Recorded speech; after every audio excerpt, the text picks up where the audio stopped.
Ceci se passait du temps où les riches n'étaient pas trop fiers et savaient user de leur richesse pour donner quelquefois un peu de bonheur au pauvre monde. En vérité, ce temps est passé depuis bien longtemps. Lauarbraz était le plus grand propriétaire paysan qui fut appelé Berchrist. Quand on tuait chez lui, soit un cochon, soit une vache, c'était toujours un samedi. Le lendemain, dimanche, Lauarbraz venait au bourg à la messe matinale. La messe terminée, le secrétaire de mairie faisait son prône du haut des marches du cimetière, lisait aux gens, assemblés sur la place, les nouvelles lois, ou publiait, au nom du notaire, les ventes qui devaient avoir lieu dans la semaine. « À mon tour !» criait Lauarbraz, lorsque le secrétaire de mairie en avait fini avec ses paperasses. Et, comme on dit, il montait sur la croix. « Voilà, disait-il, le plus gros cochon de Kéresper vient de mourir d'un coup de couteau. Je vous invite à la fête du Bouddha. Grands et petits, jeunes et vieux, bourgeois et journaliers, venez tous. La maison est vaste. Et à défaut de la maison, il y a la grange. Et à défaut de la grange, il y a l'air à battre. » Vous pensez si qu'en paraissait Lauarbaz sur la croix, il y avait foule pour l'entendre. « Venez tous !» répétait-il, « venez tous !» À voir les têtes massées autour de lui, on eût dit un vrai tas de pommes, de grosses pommes rouges, tant la joie éclatait sur les visages. « N'oubliez pas, c'est pour mardi prochain !» insistait Laou, et tout le monde faisait écho. « Pour mardi prochain !» Les morts étaient là, sous terre. On piétinait leur tombe. Mais en ce moment-ci, qui donc s'en souciait? Comme la foule commençait à se disperser, une petite voix grêle, une petite voix cassée, interpella Lauarbraz. « Irais-je aussi, moi ?» « Damné sois-je » s'écria Laou. « Puisque je vous invite tous, c'est qu'il n'y aura personne de trop. » La joyeuse perspective d'un grand repas à Kéresper fit que beaucoup de gens se saoulèrent ce dimanche-là, que pas mal d'autres se saoulèrent encore le lodi, pour mieux fêter le lendemain la mort du prince. Le cochon était ainsi appelé en Basse-Bretagne. Dès le mardi matin, ce fut une interminable procession dans la direction de Kéresper. Les plus aisés suivaient la route en char à banc. Les mendiants s'acheminaient par les sentiers de traverse sur leurs béquilles.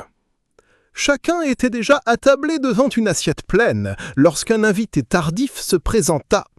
Il avait l'air d'un misérable. Sa souquenille, le vieille toile, tout en loques, était collée à sa peau et sentait le pourri. Lauarbraz vint de devant lui et lui fit faire une place. L'homme s'assit, mais ne toucha que du bout des dents ou mets qu'on lui servait. Il s'obstinait à garder la tête baissée, et malgré les efforts de ses voisins pour entrer en conversation avec lui, il ne desserra pas les lèvres de tout le repas. Personne ne le connaissait. Des anciens lui trouvaient la mine de quelqu'un qu'il n'avait connu naguère, mais qui était mort, voici beau temps. Le repas prit fin. Les femmes sortirent pour jacasser entre elles, les hommes pour allumer une pipée. Tout le monde était en joie. Laou se posta à la porte de la grange où avait eu lieu le festin afin de recevoir le trugaré, le merci de chacun. Force Jean bredounnait et titudait. Laou se frottait les mains. Il aimait qu'on s'en allait de chez lui, plein jusqu'à la gorge. Il était enchanté de lui, de ses cuisinières, de ses tonneaux de cidre et de ses convives. Soudain, il s'aperçut qu'il y avait encore quelqu'un à table. C'était l'homme à la souquenille de vieille toile. « Ne te presse pas, » dit Laou en s'approchant de lui. « Tu étais le dernier arrivé. Il est juste que tu sois le dernier parti. Mais, ajouta-t-il, tu risques de t'endormir devant une assiette et un verre vide. » L'homme avait en effet retourné son assiette et son verre. En entendant la parole de Laou, il leva lentement la tête. Et Laou vit que cette tête était une tête de mort. « Qui es-tu et que veux-tu de moi ?» Le squelette, dont les os se voyaient maintenant à nu, comme les branches d'un arbre dépouillé de ses feuilles, s'avança jusqu'à Laou et, lui posant sur l'épaule une main décharnée, lui dit « Trougaré, Laou, quand je t'ai demandé au cimetière si je pouvais venir aussi, tu m'as répondu qu'il n'y aurait personne de trop. Tu t'avises un peu trop tard de t'informer qui je suis. C'est moi qu'on nomme l'Ankou.